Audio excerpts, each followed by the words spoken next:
3 by South Africa at Mumbai. That is all in the news at 9. Good night.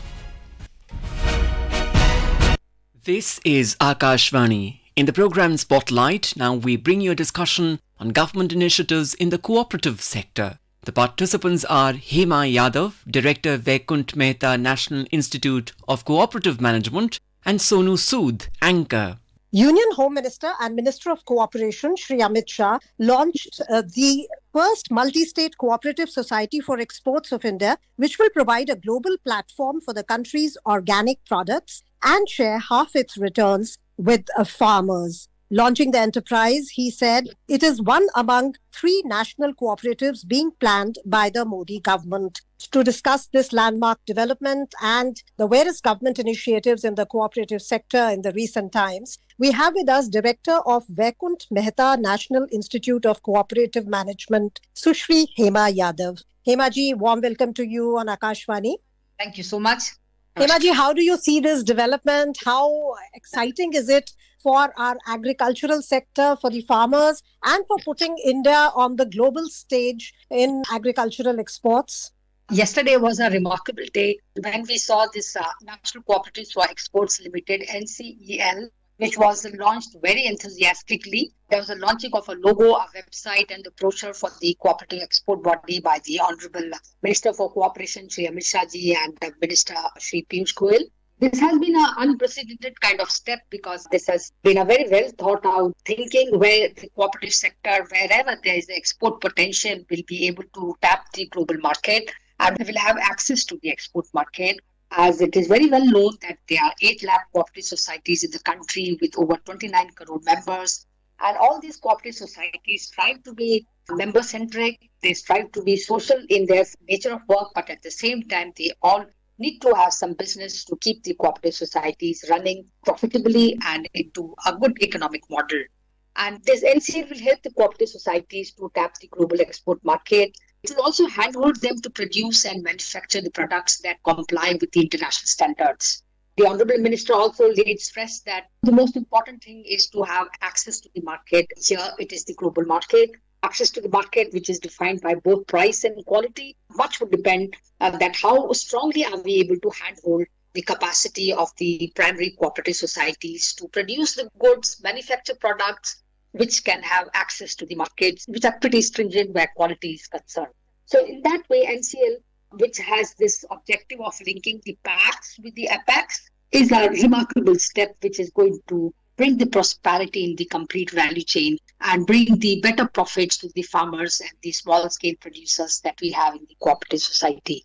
Ma'am, while launching this NCEL, Mr. Shah said that cooperative export body has bagged orders worth rupees 7,000 crore and it is negotiating on orders worth rupees 15,000 crore. So you feel that this kind of inroad into the global market can be made only on the strength of cooperatives. It's not possible for individual farmers to do it. So in that context, how important do you see this movement on cooperatives, the government establishing a separate ministry of cooperation? How do you see this whole movement in the last 9 years?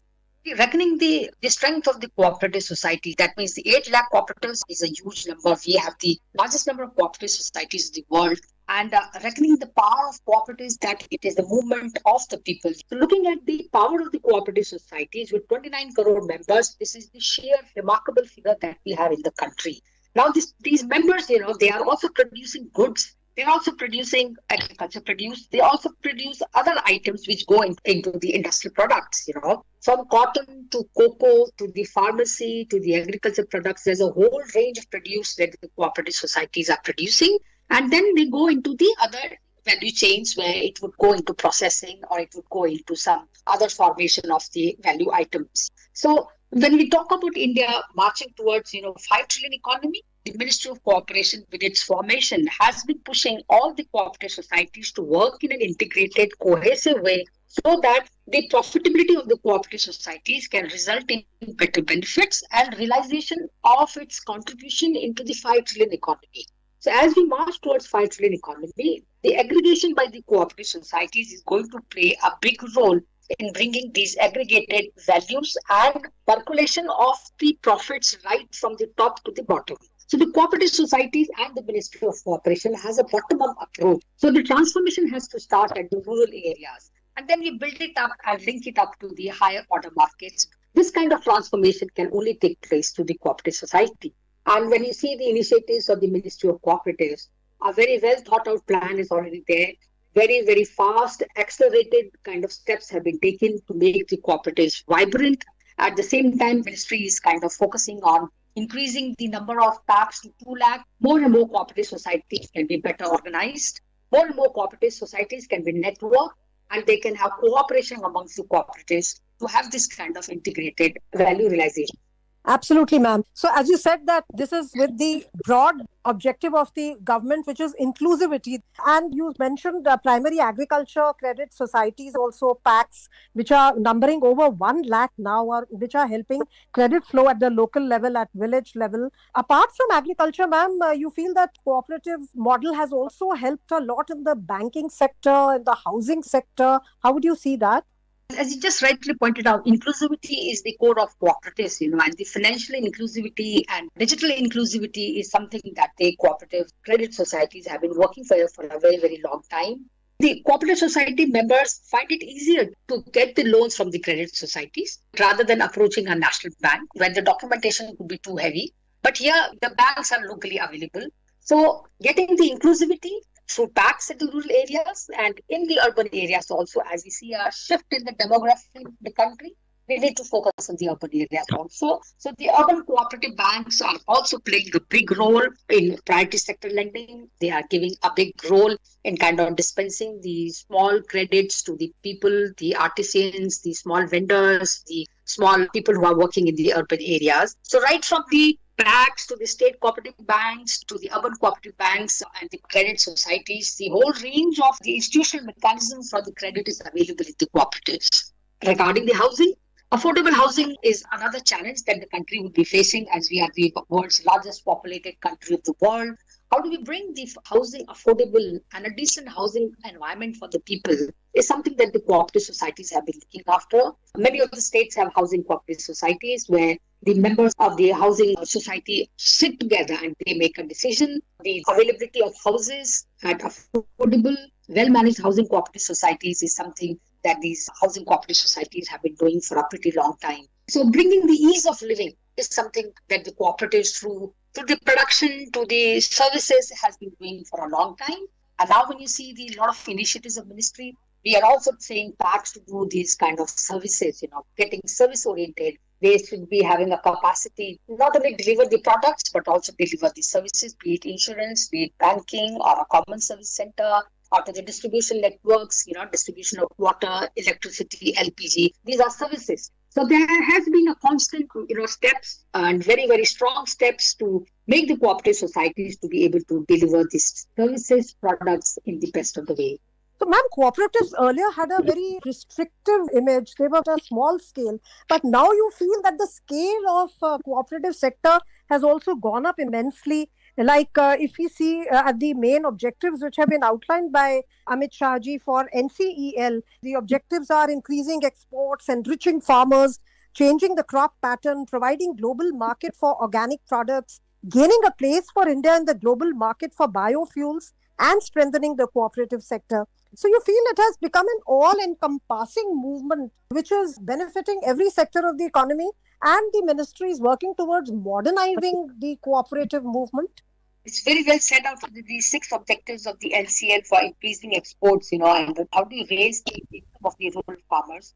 You also have to see that the crop pattern has to undergo a change, having achieved big feat in the production of food grains to the horticulture produce, we also have to see that the cropping patterns have to be shifted towards the demand that are also changing. So understanding the demands, needs, and shifting the cropping pattern from the food grain towards the crops which are value added, which are higher value produced, which have the potential to be processed, which have a demand in the international market. So the cropping pattern needs to be changing. And tapping the global markets for the organic produce is something which came in a big way yesterday. So India has immense potential for the organic produce. Now you have the organic tea and coffee and chocolate. So all these things are coming up in a big way. And you'll be very happy to know that the cooperative societies provide the whole range of productions which are organic now. But consolidation of the organic produce is one of the biggest challenges. So having NCEL, we'll be able to consolidate the organic produce, number one. NCL will be helping them to certify the organic produce. Certify as per the EU markets or the other international markets is something that is the core of the marketing of organic produce. Regarding the biofuels also, you will be very surprised to know that the cooperative societies aggregate the straws and the residues of the agricultural produce, especially the sugar industry. They are kind of making a lot of innovations in making this kind of biofuels available. So NCL has these objectives and is all kind of set up with a kind of a well thought out plan to kind of bring these kind of transformation, the export, right from helping these cooperative societies for branding, packaging, creating awareness, bringing market information to them, and achieving the standards with the minimal charges. So because export is also expensive, and the co-op societies and the farmers would need this kind of handholding, where a collective certification, a collective packaging would help them to minimize the cost, and it is going to provide those kind of platforms and bring those kind of transformations. So it's going to be a kind of a game changer where the export is concerned for the India in coming years. And what more strides do you see the cooperative sector taking broadly in the times to come, be it in exports or be it in the other fields or sectors? Yes, so we are bringing up a policy which is called as a national cooperation policy. So the word cooperation itself, which our Prime Minister said, ours is Samriddhi, which he says that if you have to bring prosperity, it has to be through the cooperation. It is not cooperative. Here we are talking about cooperation. So the major stride would be that we will see increasing cooperation coming amongst the many kind of societies cooperating with the producer organizations, societies with the producer companies. We would also be having some kind of public-private partnerships coming in, and we would also see how the backward linkages and forward linkages would be kind of integrated, and this should only be possible when all these enterprises come together to bring up kind of the value chain which is in totality from end to end. So cooperations is what I see in the stride. One, increasingly the governance structure of the cooperative societies is also transforming because everything's gone online. Co-op societies now have a CRC portal where they can just go online and register themselves. So with these kind of online activities, right from registration to grievance readdressal, these things are bringing transparency. So we are strengthening the governance part of the cooperatives. We're also bringing a kind of a economic model of the cooperative societies. And third, we are also bringing cooperation amongst the cooperative societies.